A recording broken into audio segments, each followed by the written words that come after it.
시청자 여러분 안녕하십니까? VOA 뉴스입니다. 도널드 트럼프 대통령이 2차 미북 정상회담을 낙관하면서도 미국은 북한에 수십억 달러를 퍼주는 일은 없을 것이라고 강조했습니다. 마이크 폼페오 국무장관이 대북 제재 완화를 언급한 데 대해서는 북한의 비핵화 조치를 전제로 한 발언이란 분석입니다. 김칸희 기자의 보도입니다.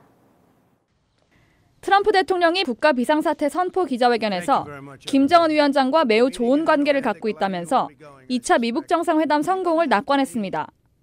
그러면서도 서두를 것이 없다면서 과거처럼 북한에 수십억 달러를 퍼주는 일은 없을 것이라고 밝혔습니다. They have really taken advantage of the United States. Billions of dollars has been paid to them, and we won't let that happen. But we. 또 오바마 전 대통령은 북한과 전쟁 직전까지 갔었다면서 긴장 완화는 자신의 노력 때문이라고 강조하고 대북 제재가 유지되고 있다는 점도 재확인했습니다.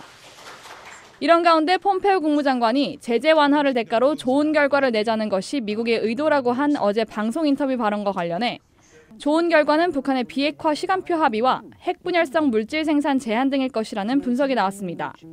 I would be looking for not only a commitment to provide a data declaration of its nuclear and missile programs very early, also I think really clearly delineated timeline and linkages and required actions by all, including a robust verification package. 완전한 비핵화 전에 제재 해제는 없다는 기존 입장은 완화됐지만 북한의 구체적인 조치가 반드시 있어야 제재 완화가 가능하다는 분석도 나옵니다.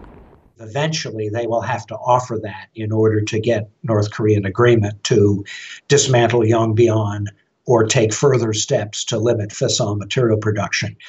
이런 가운데 폼페오 장관은 미북 양측은 비핵화뿐 아니라 한반도 안보 메커니즘, 한국전쟁 종전선언 등에 대해 많은 이야기를 나눴다고 밝혀 2차 미북 정상회담 의제 가능성을 시사한 것으로 해석됐습니다. VOA 뉴스 김칸희입니다. 2차 미북 정상회담을 앞두고 미 의회에서는 완전한 비핵화를 일시에 이루기 어렵다는 현실 인식이 나오고 있습니다. 완전한 비핵화라는 강경한 원칙이 있지만 핵 미사일 역량 동결과 미국의 직접적인 위협인 대륙간 탄도미사일 폐기 목표가 현실적이라는 의견들입니다. 이조은 기자입니다. 하원 외교위 아태소 위원장인 브래드 셔먼 민주당 의원은 트럼프 행정부가 더 현실적인 목표를 정해야 한다고 주장했습니다. 북한의 완전한 비핵화보다 감시와 핵무기 생산시설 폐기를 전제로 한 일부 핵무기 보유를 허용하면서 북한의 핵미사일 역량을 동결시키는 것이 현실적이라는 주장입니다.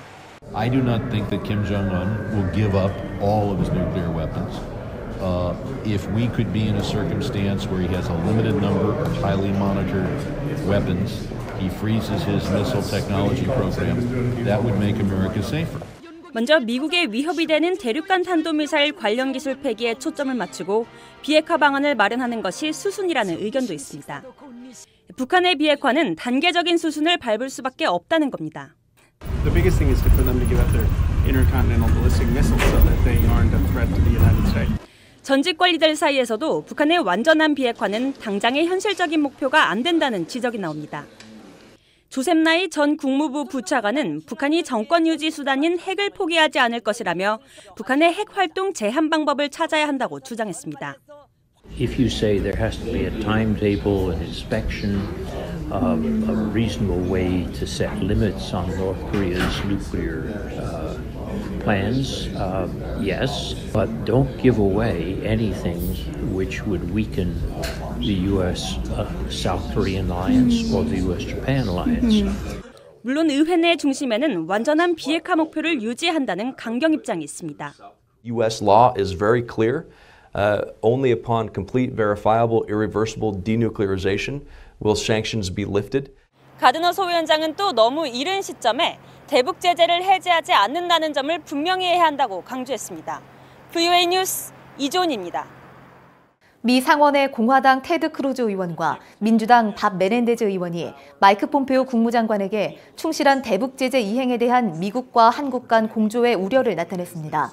두 의원은 폼페오 장관에게 보낸 공동 서한을 통해 한국 기업 대표단을 동행해 방북한 문재인 대통령의 개성공단과 금강산 관광 재개 문제 논의 등을 적시하고 북한과의 경제 협력은 유엔과 미국의 제재를 위반하지 않을 수 없다면서 한국 내 은행과 기업체들의 제재 가능성을 경고하고 미한 간 조정 노력을 강화하라고 촉구했습니다.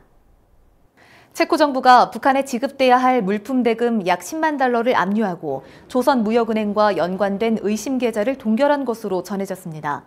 국제자금세탁방지기구가 14일 공개한 돈 세탁과 자금 세탁 방지 평가 보고서에 따르면 체코 정부는 세관과 금융분석국 등의 공조로 대북 제재 결의에 따른 관련 자금을 밝혀 조치했습니다. 특히 북한에서 운송된 물품의 통관을 중단시키고 배달처였던 체코 회사 조사 등의 조치를 통해 북한에 지급해야 할 10만 5천 달러를 동결하기로 결정했다고 밝혔습니다. 북한의 대한항공기 납북 사건 50년을 맞아 피해자 송환을 촉구하는 간담회가 14일 한국에서 열렸습니다.